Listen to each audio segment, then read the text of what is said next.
So for about a year, your Widening Our Welcome team and I have been working on what we are now presenting to you. And before we do that, first a word to our visitors and newcomers and others who haven't been here for long. You're about to hear a conversation about deciding what we do next as a church. And I promise you, we rarely are so inward focused on ourselves as an operation, as an institution on Sunday mornings.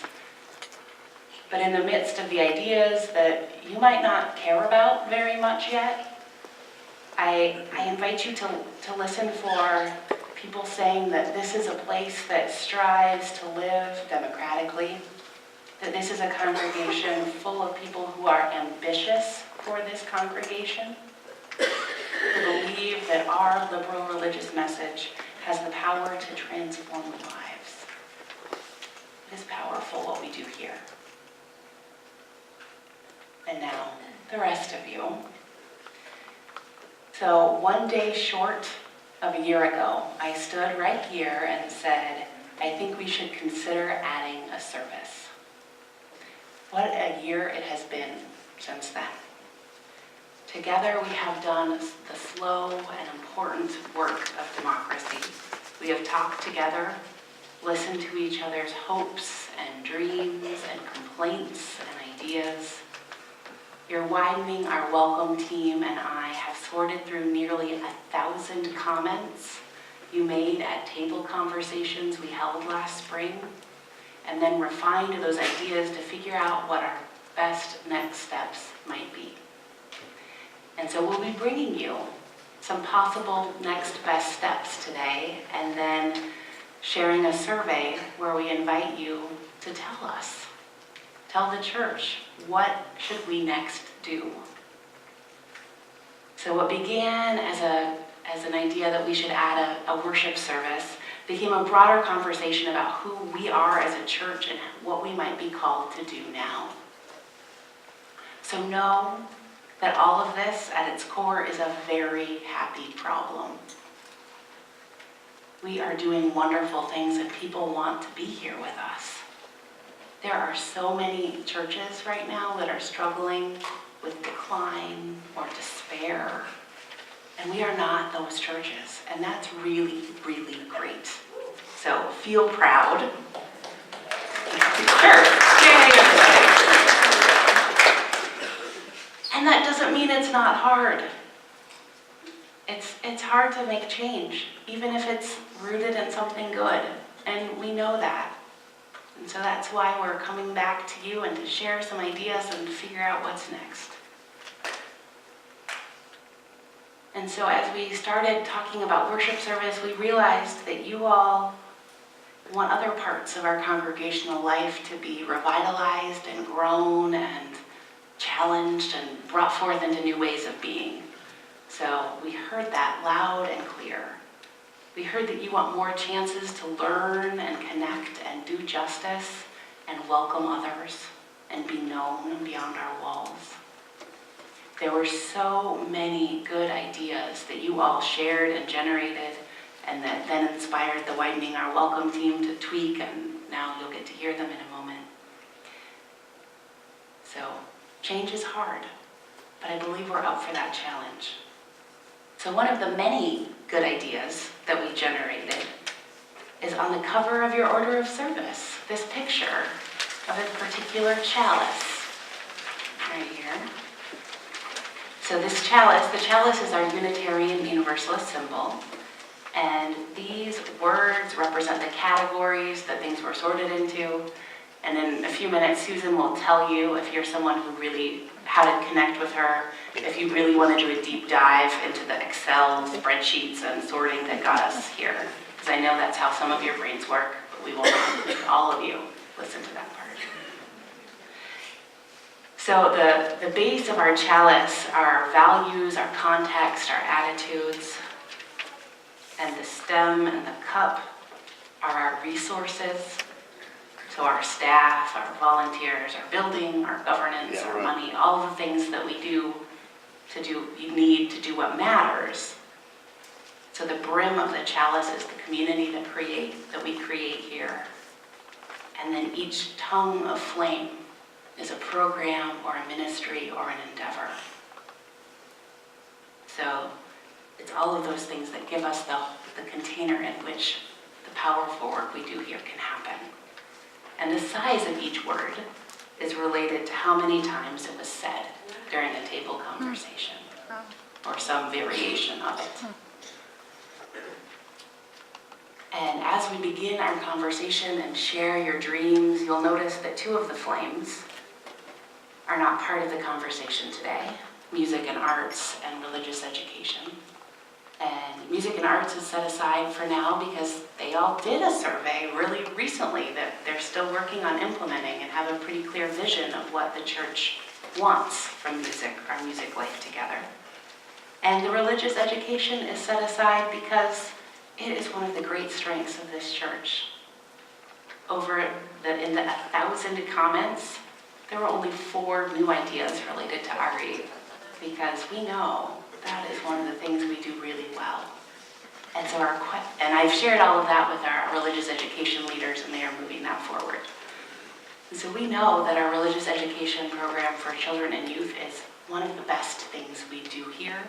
And so the question is, what other areas of our life together can we make as strong and as robust as that? So these are your dreams for our church. You're about to hear your ideas that have been refined and now reflected back to you. And then, in a few minutes, we will share a survey and invite you to pick and prioritize where we put our energy to make us even stronger and more robust than we are now. But first, we sing. This has been the theme song of this process, this widening our welcome process, the vision of a table where there's room for everyone. So rise if you're willing and able for this one anyway.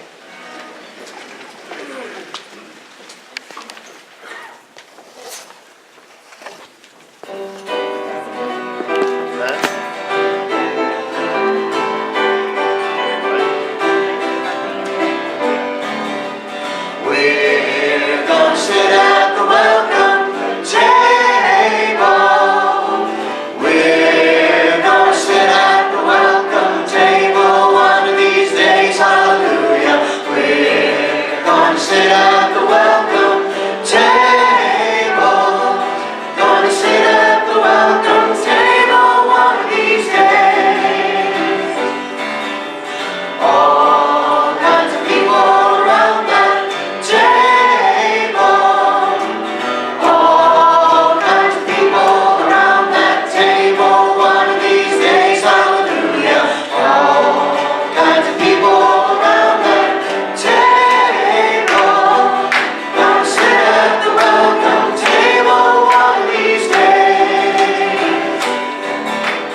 No fancy style at the welcome table. No fancy style at the welcome table one of these days, hallelujah. No fancy style at the welcome table. Gonna sit at the welcome table one of these days.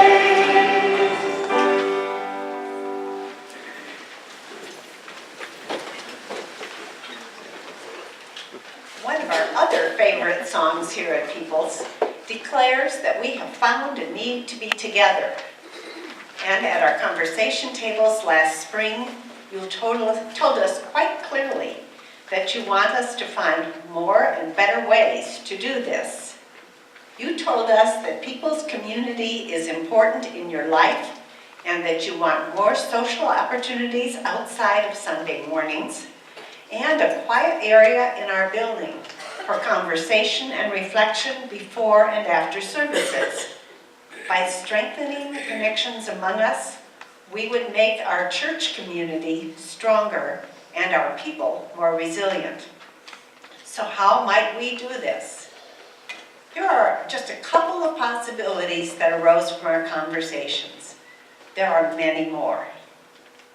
What if we set aside one of our larger rooms, once we've made sure that RE can spare it, and furnished it with chairs, couches, and small tables? Those among us who prefer a quieter space over our bustling foyer could gather there before and after services. During the service, maybe we could live stream what's happening in here in the Commons into that room for those who have small, wriggly children or just prefer not to sit in here for an hour or so. We do enjoy being together.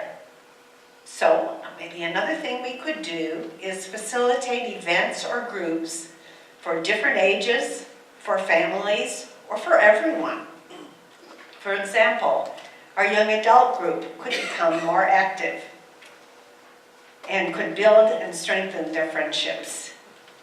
Adults who've gotten to know each other through their children's participation in RE could get together and keep those connections strong.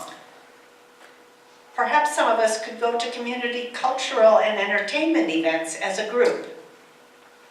Or maybe we just want to have coffee hours or on weekday mornings or evenings. There are so many possibilities, but we would need dedicated volunteers or maybe even an additional staff person or part-time person to design and carry out these activities and to help with communication and to coordinate the volunteers. Something to think about. If we decide this is what we want to do, we can make it happen. So is this your dream for our church?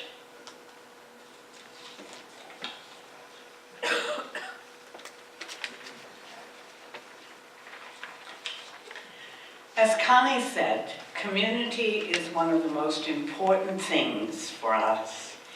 And one of the ways that we can strengthen our community is through adult programming, or adult RE. Small groups help people get acquainted and feel like they belong to something more than a large congregation. We already have a number of such programs. The twice-a-month Saturday discussion group, which deals with current issues, an afternoon book group, a study group that explores philosophy and values, Facing Life, Facing Death dares to explore end-of-life and aging issues, and Rachel always offers us a class where we can learn. But our table conversations indicated that you want more emphasis on adult programming. We are not meeting all your needs. Chalice circles were mentioned frequently as a way to meet new people on a deeper level than just a social occasion. But many people don't even know what a chalice circle is. Having an orientation every fall so people can learn about them and decide if they would like to join one or form a new one was suggested. We would need more trained volunteers and facilitators to expand this program. New members expressed a desire to know more about this thing they joined, Unitarian Universalism. We are an association. Is that different than a denomination? What does that mean? How are we governed on a national level? Or are we? What is our history? Where are our roots? A brief UU 101 class every year was strongly recommended by both new and old-timers. The biggest request of all in adult programming was for more groups that explored spirituality, such as Diane Melvin's mindfulness group. Where does spirituality fit in with UUism, or does it? There was a desire for something that fed the heart and, dare I say it, soul, as well as just the head. The Forum, a popular program from years back that met for an hour before church, to hear speakers from both within the congregation and outside talk on a variety of subjects was mentioned often by old-timers. They want it brought back, but that would require some dedicated volunteers. Connie said we bridge our high schoolers out of RE, but where do they go? Church services often don't meet their needs. How could we better serve our young adults and others in this college community? These are just a few of the ideas you expressed about adult programming during the table conversations. They will require some dedicated volunteers. Doesn't everything in this church require that? Obviously, there are more ways we can better meet the needs of all of our adults and widen our welcome.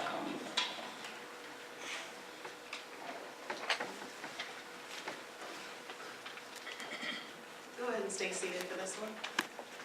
And we're going to sing the first verse of, we're going to sing at the welcome table. We're going to sing it a cappella though. We're going to sit at the welcome table. We're going to sit at the welcome table one of these days, hallelujah. We're going to sit at the welcome table. Going to sit at the welcome table one of these days.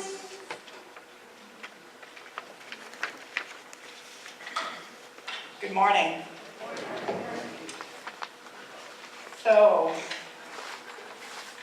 hospitality. This is another area that came up in the conversations as a place that we would like to make stronger. So we are very fortunate here at People's Church that we have a dedicated core of volunteers that contribute their time and energy to ensure that visitors to our congregation are warmly greeted and supported during their Sunday morning visits. This team is already dreaming about creating even better connections with visitors and new members, and so are People's People. During the conversation tables, People's People expressed the desire to expand our ability to more strongly support and connect with visitors and new members. So what might it look like if that dream became a reality? What if there were a mentorship program where new members and visitors could be matched up with long-term People's People? The mentor would be a resource for information for volunteerism, social justice, and other group opportunities. Perhaps more importantly, the mentor would create a relationship with their new mentee and provide support as the new member or long-term visitor starts their journey by introducing them to others and supporting them as they learn about people's culture. What if there were a hospitality director to take on the operational tasks needed to make the dream of a stronger support and connected opportunity with visitors and new members come true? What if there were a person dedicated to working with our current team and responsible for creating the warm and supportive environment that we want our visitors and new members to experience?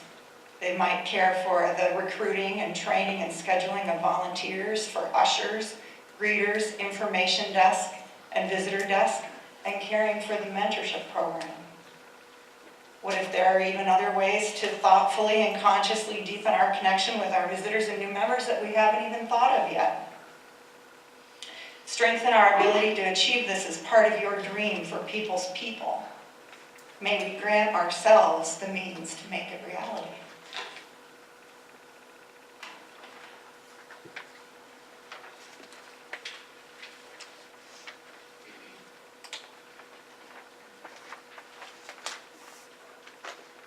Outreach is about how we are beyond the walls of this building. Part of it is we know that there are people out there who are yearning for our liberal religious community, but don't know that we exist yet. I think a lot of us were that person once upon a time, but have found our way in. So how do we find them in a more strategic, intentional way? Not to go out and evangelize. I know that word makes a lot of people nervous around here. But to just make sure people know who we are. I have a colleague who shares a vision of this, that when a new family moves to town and the neighbors knock on their door and bring them a pie and say, oh, where do you go to church? The new family says, oh, we're atheists. And they say, oh, do you know about the Unitarian church down the way? So how do we make that a reality here? So the ideas that you had were about doing this both in person and online. You all want us to be more present at community events. You told us we should have tables at Pride and Earth Day and Bronco Bash and other events. And we do this sometimes. But what would it look like to have a team dedicated to this important work? People who are skilled at talking to others about us and making those invitations for the people who might want to be invited. You also suggested better use of the internet and social media to spread the word about the church and our programs. Over the past year, we've had a few events we posted on Facebook go viral. The meditation class Diane taught that ended up being more for non-church people than church people. The One Fair Wage event with Lily Tomlin and Jane Fonda, because celebrities. And our picnic in the park for the Bronson Park Freedom Encampment. How do we do this better and more consistently? You all had ideas about Twitter and YouTube channels and all kinds of things that I don't fully understand, so putting together a team of people who know how to do this is an opportunity. You also asked and want us to strengthen our relationships with other congregations in our community. We could hold more shared worship services with our siblings at the Unitarian Universalist Community Church in Portage, or have a joint religious education class with our cousins at First Congregational Church or Temple B'nai Israel, assuming they would like to join with us. We could invite one of the partner congregations in Isaac over for dinner sometime. Building relationships with other people of faith who share our values, if not our theology, is a powerful opportunity, like all the opportunities we're naming today. And so we're going to sing again before you hear about even more opportunities. We're going to make your survey really challenging to fill out.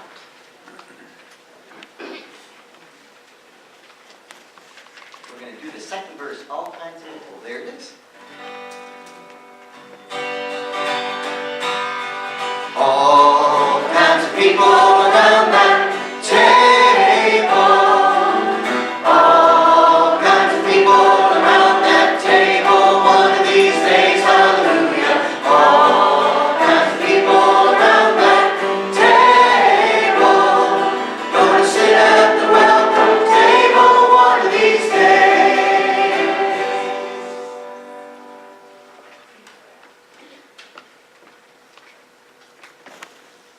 And now we come to justice.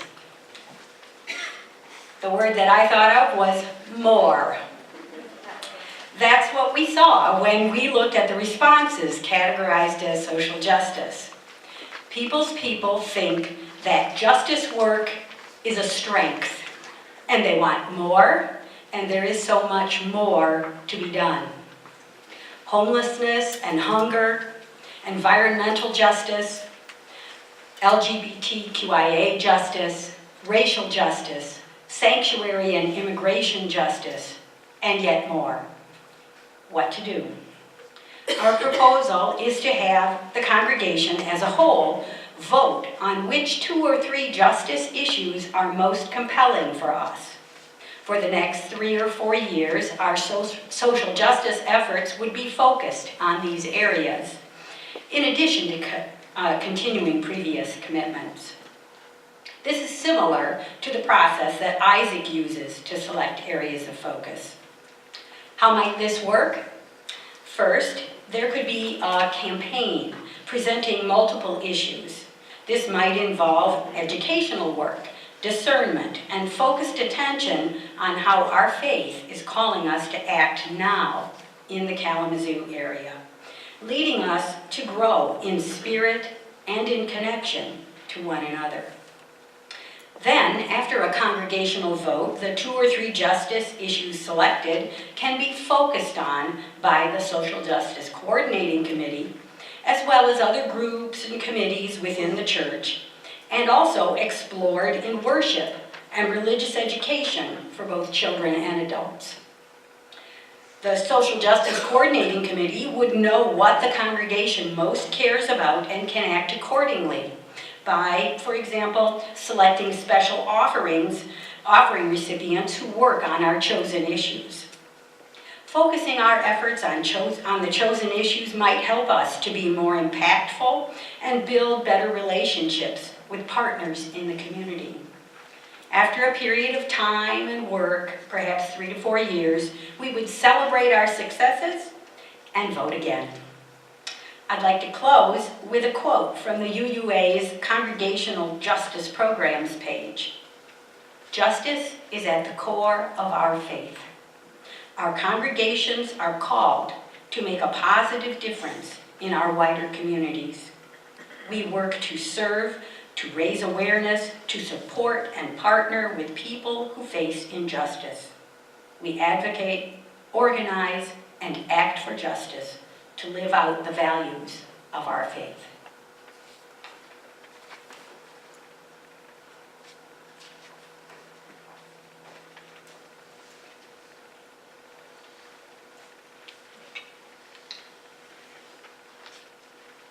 And worship, the topic that started this whole thing.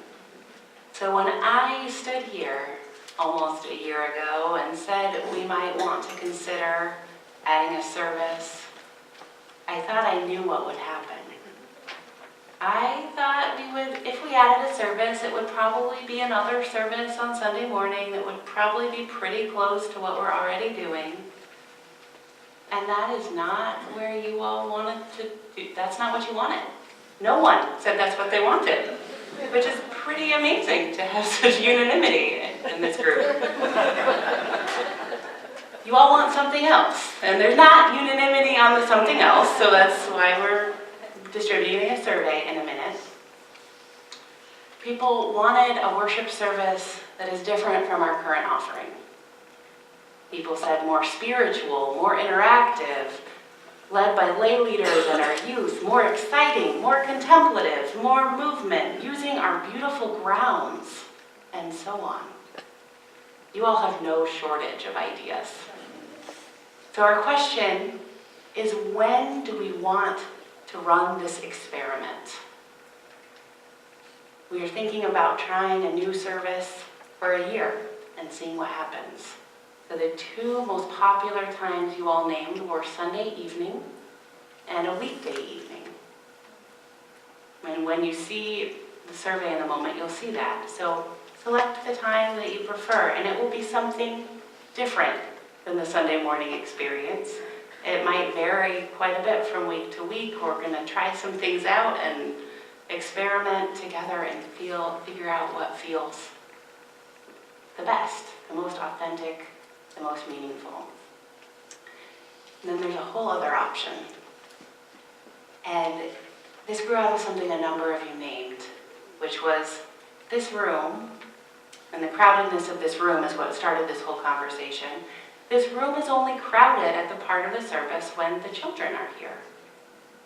It gets emptier after that, as you can see as we look around. So our other option is to add a worship service that is just for some portion of our children that would start at the same time as the service, but be in a different room. And the service would be for children of a specific age and speak to their developmental needs. So Diane, your religious education director, and I have already started talking about this. And we've imagined, if you all select this, doing something where the age groups are rotated. So for some period of time, it will be our youngest children go and have a worship that is just for them. At other points, it will be our youth or other people in between age groups. And this would solve the problem of not having enough room in here and create another worship service that hopefully would speak to our children in a way that is hard when we are trying to speak to toddlers and elders at the same time. So whatever you choose in this question of worship and in all of the other questions you've heard, I invite you to think about if you might feel inspired to work with me and others to help create these new things or do these things better. So please let me know if you are inspired to help create any of what you've just heard.